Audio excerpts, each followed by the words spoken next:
Up for the men's 110 hurdles. Lane 1, we've got Shane Brathwaite, no relation to Ryan Brathwaite, the former world champion. Although this guy did win a world title in the octathlon back in 2007 as a youngster. Now, really interesting to see Tony Alcana from South Africa run 13.11 in Prague recently. New personal best, that puts him right up there in terms of world hurdling. He's never raced Andrew Pozzi from Great Britain. Two of them have not raced against each other. Pozzi, good performance in Rome, decent performance in Rome. Orlando Ortega was second on that night.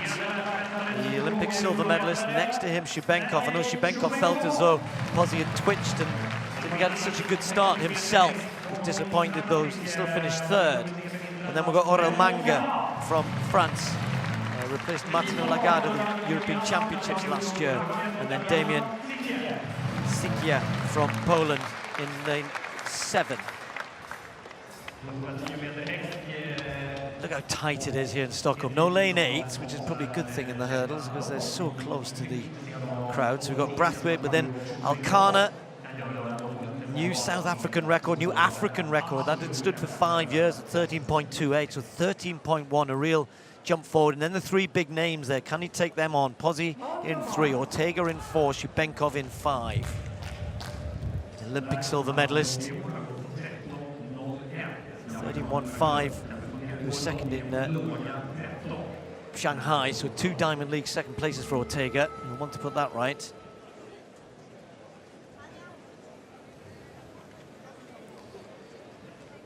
Wind may be helping slightly, but as I said, more off their left shoulder as you look. So men's 110 hurdles.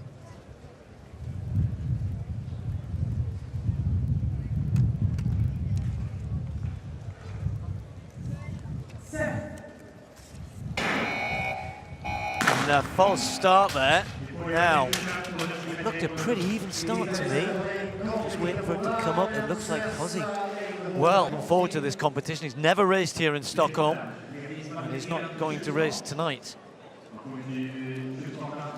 Well, we had controversy in the women's 200 meters in Oslo. Anyone watching the Diamond League the other night with Daphne Skippers? And the officials actually didn't do their job properly in terms of showing any card in that occasion, and she survived after protest.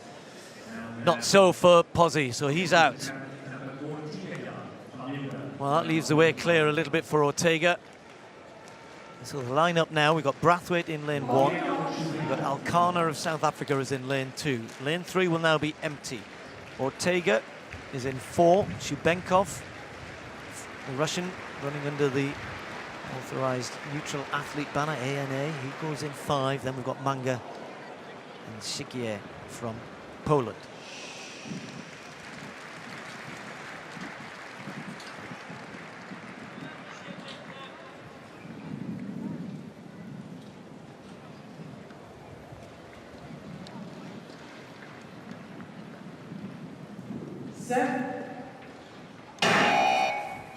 Oh, now that looked to me, it was if Shibenkov didn't get a false start there, it was somebody else. He was very quickly away, but it's actually coming up on our computer. It may well be Alcana this time. They need to have a look at it. The crowd is so close, but the crowd are pretty disciplined here. They do stay pretty quiet. They're walking back. None of them kind of wanting to show any emotion here. One or two things, well, it certainly wasn't me. Let's have a look here. Alcana there, he just rises, doesn't he? Just 2 in. Closest to the camera was Shane Brathwaite, but it's Alcana, the South African, in lane 2. Anxious wait for him now. As I said, it's come up as a reaction of 0.086. Well, we only had 7 to begin with. If we lose 2, very good field in terms of 4 good men. Been halved, really. So we've got Brathwaite, and then he's all on his own in lane 1. Ortega, the Olympic silver medalist, is in 4. Shibenkov in 5. Manga in 6. And Sikia of Poland in 7. 7. Finally away safely. Ortega pretty much stayed in the block. Shibenkov started better alongside him. Manga going well. And over on the far side, Brathwaite running his own race. But Shibenkov leading at the moment. Ortega going to have to try and fight this one away from him, and he might just do it. That's close. Shibenkov might have hung on. Very, very tight on the line. They're both looking at each other, looking up at the screen. That was very close. Shibenkov definitely leading most of the race. Ortega came back, came off the last hurdle well, and may have just snatched it.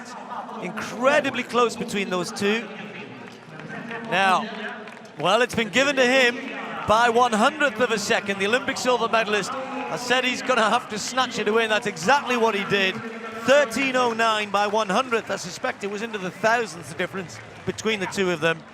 And given all of the histrionics at the start, the win, Tim, is plus 3.5, but it was a snatched win for Ortega. Yeah, I thought Ortega had got it on that dip. All credit, though, to Shibenkov, who's had such a delayed start to his season. He's rounding into form, does everything he can there. But Ortega very quick off the final barrier. He's certainly down here, still down. Final barrier, and he's still but down. But look at the run-in. Gets the better lean. Just maybe an inch or two taller than Shibenkov. A slightly better lean. Almost does a Jackson there, with the torso crossing the line horizontally. 1/100th, and you're right, Steve. Yeah, it will have gone down to thousandths then, of course. And that for Ortega, very, very encouraging indeed. The Olympic silver medalist in such good form. He's probably going to go to London at this rate as favourite. Well, that was all in the lean, wasn't it? I mean, if you were standing on this side, you might have thought it was Shibenkov, but no, Ortega, given the